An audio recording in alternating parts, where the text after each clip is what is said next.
everybody, Sonia Rollins. Thanks so much for joining us. We are here at BACC Talk with our very great guest, who also happens to be a co-chair of mine for the board of directors, Bob Buckley of Riemer Braunstein. Bob, thank you for joining us. Second statement's true. I don't know about the first one. No, you're a great guest, because we're going to talk we'll see about that. We've got a lot of good things to talk about, and we certainly know Burlington, right? So we're going to be able to chat. Yeah. Listen, before I start with anything else, I think we have to start with Bob's a grandfather. So congratulations to you. Thank you. Well, I didn't do anything. I know, but isn't it still great? It is phenomenal. I mean, everyone's healthy, everyone's well. Yep. Baby boy? Baby boy, Wesley Kevin Buckley. Here's the interesting thing. Yes. I was born in 1010. I have identical twin daughters. One of them was the mother. They were born at 5'5". Wesley was born at 6'6". There's something to be said for the double numbers. I don't know what it is, but it's either scary or good.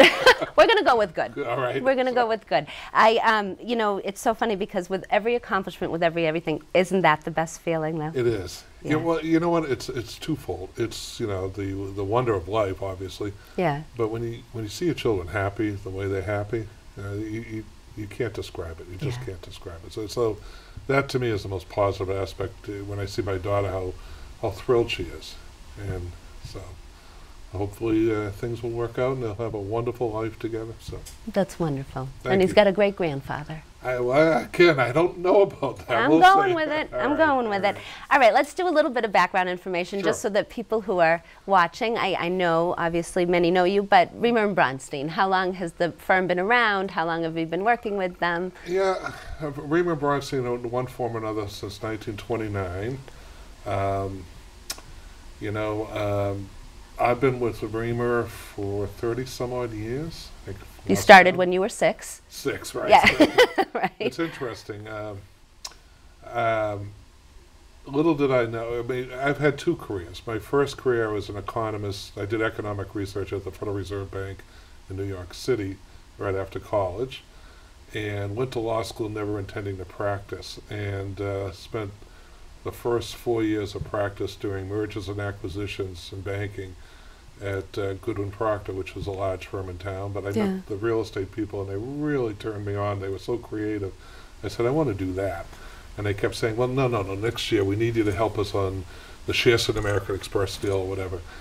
And finally I said, the only way I'm going to do real estate and deal with these people who are creative thinkers was to leave the firm. So I left Goodwin and went to Riemer, and I came out I was in the Boston office, still doing banking law and some real estate, but my former partner, Harold DeLong, got a deal in with Burlington Corporate Center, the Trammell Crow deal as was referred to, and I remember him saying, I think I'm going to need your help here. So I said, I'll come out and help you. And I went out and I never went back. Isn't that amazing? So yeah, and it's fun to watch the firm grow. We now have a New York office with about 20 lawyers, Chicago, maybe 10. Just opened a Miami office. So nice. I know, because people in Burlington, I think they believe it's just a Burlington firm, but Riemer is much larger. We're about 180 lawyers. I don't know. Yeah. I miss the days when I knew everyone. Now I don't know anyone. So right. But it's fun to watch the firm grow, and it's intellectually challenging, but it's been a rewarding run. Absolutely, so. And I have to say, I mean, and again, I think this is a thing that people know, but the firm, and you in particular, Bob, you're very gracious to Burlington. I mean, the community service that you do really goes above and beyond. Can you speak to that a little bit? Can you speak to community? I actually think it's kind of funny. When I did my undergrad at Dartmouth College up in New Hampshire, and I'd come home on vacations or whatever, school break, and I'd get the bus in Hanover, New Hampshire, and I'd come down Route 3. I remember seeing this building going up in the middle of to me it was the middle of nowhere. That's right. And I remember looking out the bus window saying, who would build a building out here? Little did I know, I'd spend my adult life working in that building. Oh my God, that was the actual building. That was the building. Right, that was the building. Which I still call the Bay Bank building. Now I'm aging myself. Right. My office is the former chairman's office, this corner where he resided. Right. I look at it this way. I've done a lot in town. I've met a lot of phenomenal people. you included. Thank you, sir. And a lot of people have a real passion for what they do, and call it old school. I think you have an obligation, a moral obligation to be receptive or sensitive to the needs of the community that has been good to you. I mean, I did not come from a lot of money growing up.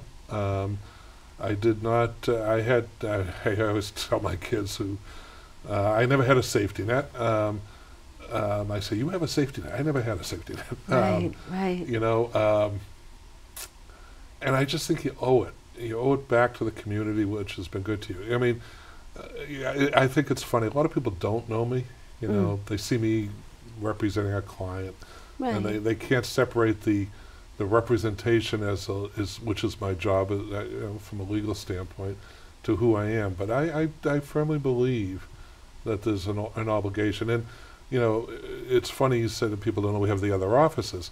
I would say probably 60% of my practice is outside of Burlington.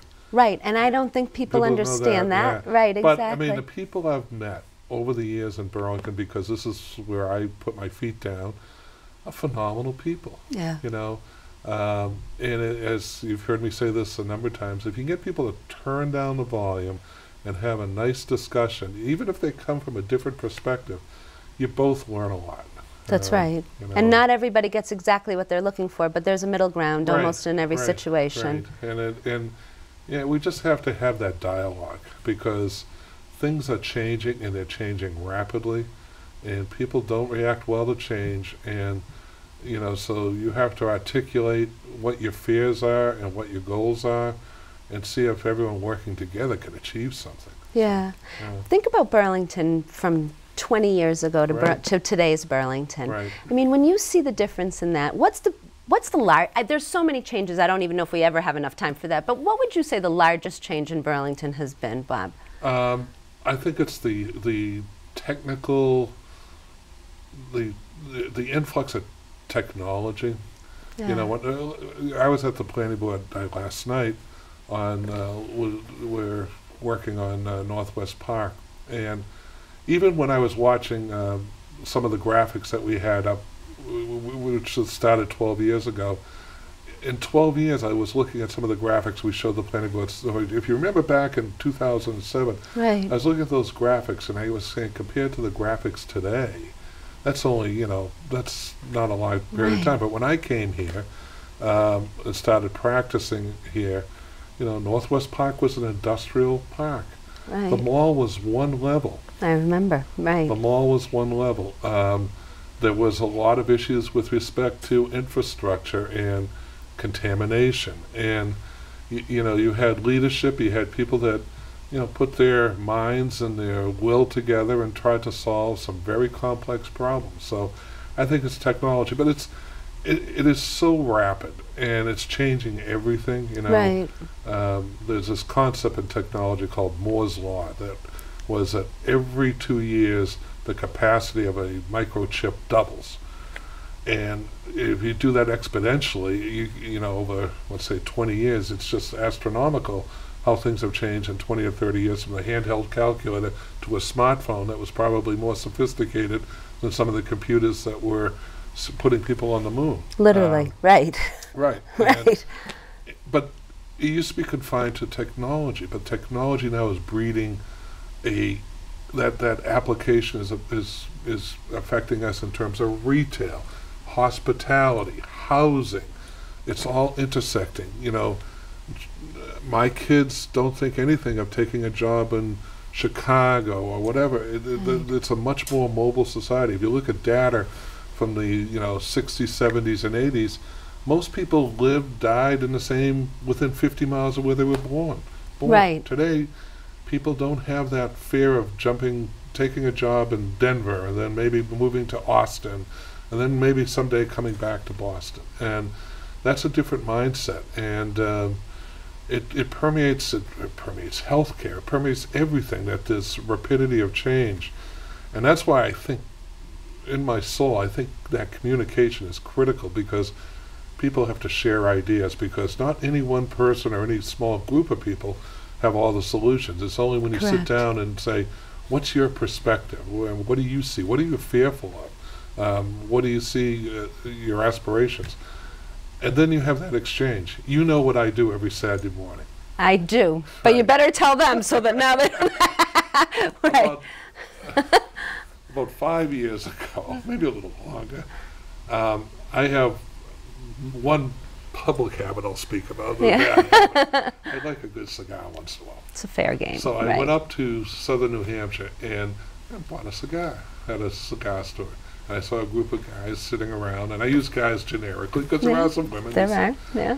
And every Saturday morning now, I go and I sit there and we talk religion, politics, you know, and I can't tell you how much I've learned from these people.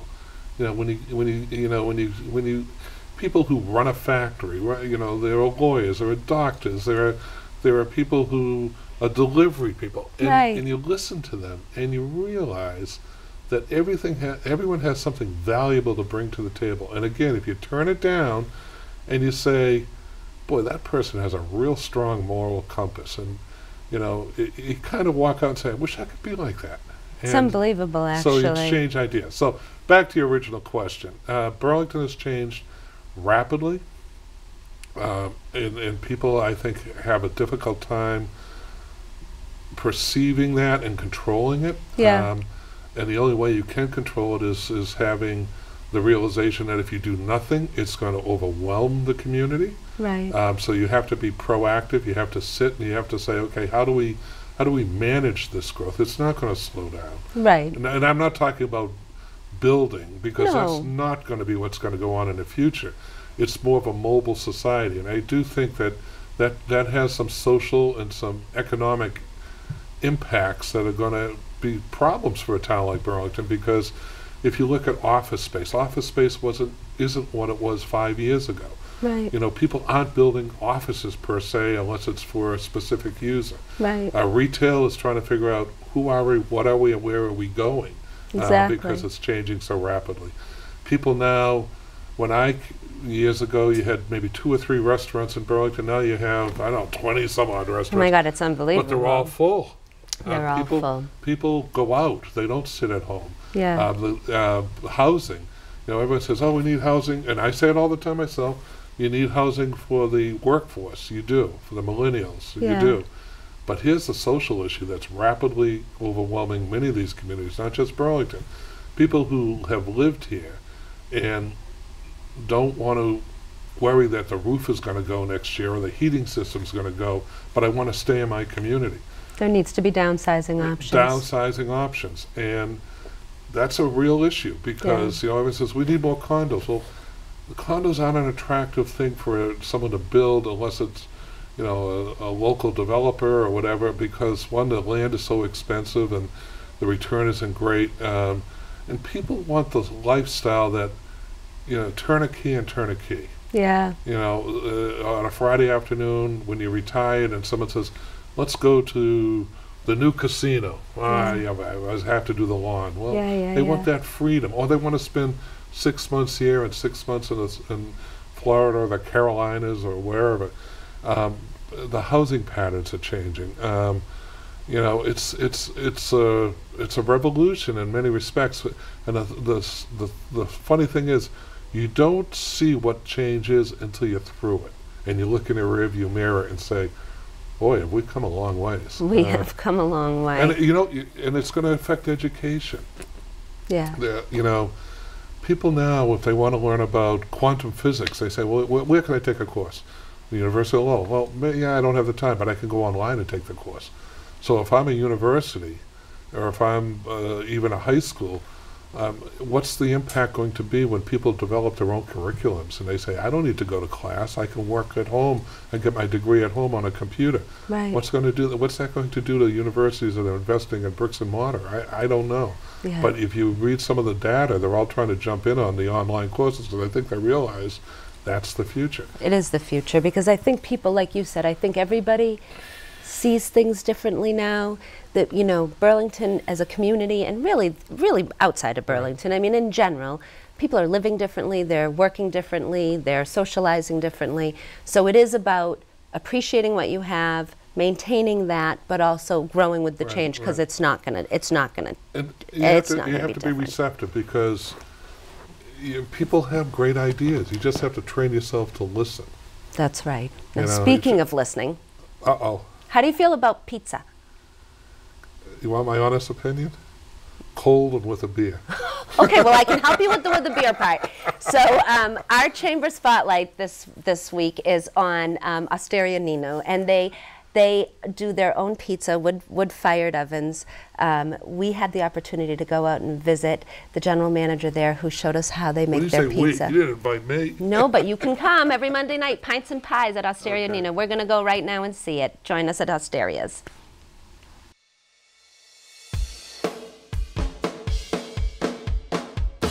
Hi everybody, Sonia Rollins. I'm here for Chamber Spotlight. Today is a foodie segment. We are looking forward to being here on 3rd Ave at Osteria Nino's. If you haven't been here, the restaurant's been here 4 years and has done some really great things with their menus recently. Today we have the pleasure of talking to Ray Ricardo, who is the general manager of Nino's. He has done some great pizzas. He's going to show us how he makes them. Wood-burning ovens. They do them outside, they do them inside. Summertime is the best time to try it out. Let's go in and see what he has. Tell me about the dough that you're using. Is there a specific dough that goes into, this is wood burning, right? Wood-fired oven, yep. Wood fired up. So specific doughs that go into that, or is it still a pizza dough's a pizza dough? When you're dealing with wood-fired or coal-fired oven, you want a little bit of a wetter dough, a little higher hydration. Yeah. And that way that when the dough is finished cooking, it doesn't come out like a cracker. Sauce. Now, everybody talks about, you know, what kind of sauce goes on certain things. Tell me about the sauce that you use for Nino's Pizza. So the type of tomato that we like to use is called San Marzano. Yeah. They grow them a lot out in California and in Italy. We like to use the brand Alta Cucina, and it just adds, it's very simple, nothing added to it. Adds and imparts a nice sweet taste to the pizza. Everybody thinks the sauce has to be this great big recipe, but you just said something very interesting. It's really quite simple. It's a simple, good tomato, in essence. Nice and simple, and that's the way we like to keep all the pizzas here. Absolutely. Now, what did you add for toppings on this particular one? So this one is a base of the San Marzano tomatoes. Yeah. The cheese is an aged mozzarella, and then the sausage, and then banana peppers. And we top it with a little bit of pecorino, give it a little bit of saltiness taste to it. All right, let's do it.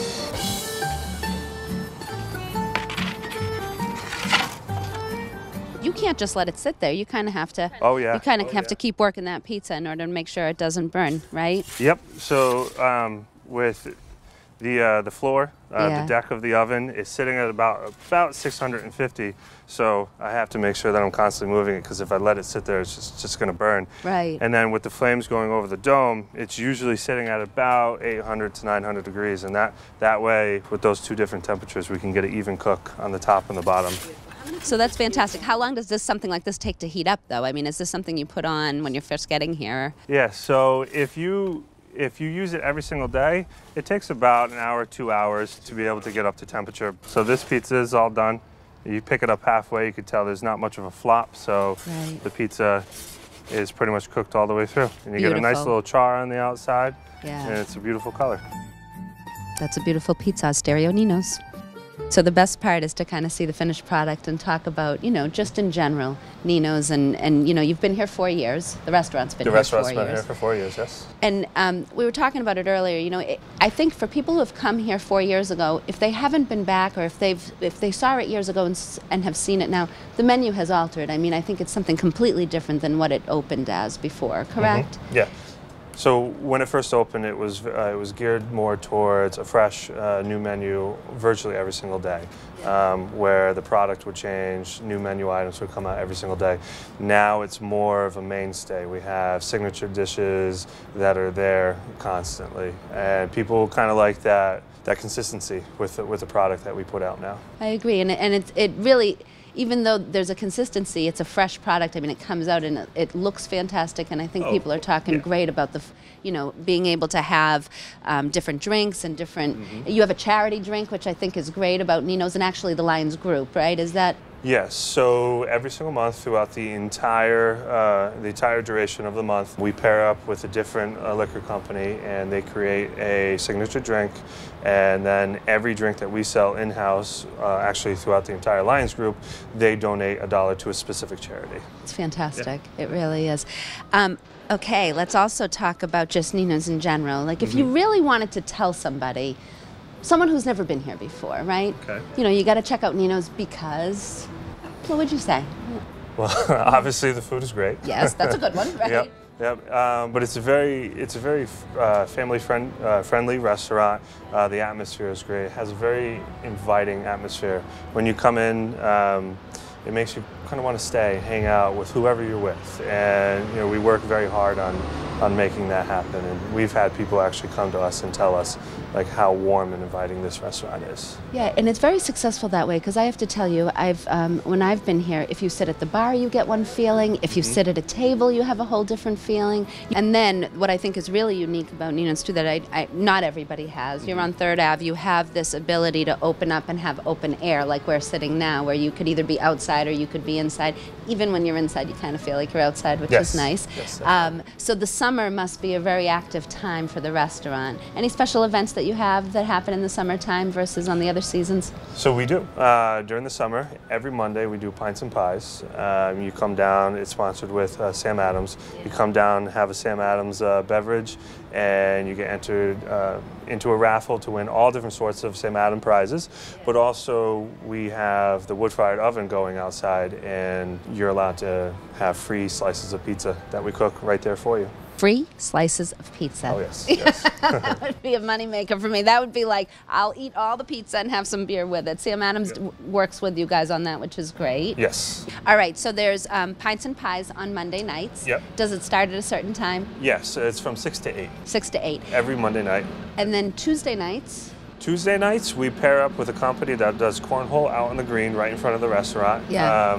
And it's the same thing. Whoever, obviously you have to be over 21, Yes. Whoever is participating in the tournament is allowed to come here, buy a beverage if they so choose, and then I do the same thing. I cook pizzas out on the wood-fired oven, and anybody, even spectators that are out there, can come by and pick up a free slice. I hope you enjoyed watching Race make pizzas as much as I did. I'm sorry you couldn't smell it, but I promise you it was fantastic. Please join Nino's down here on Monday nights for Pints and Pies through the summer, Tuesday nights for cornhole and some pizzas while you're here. And if pizza's not your thing, I promise you they have a full menu for you. For Chamber Spotlight, I'm Sonia Rollins.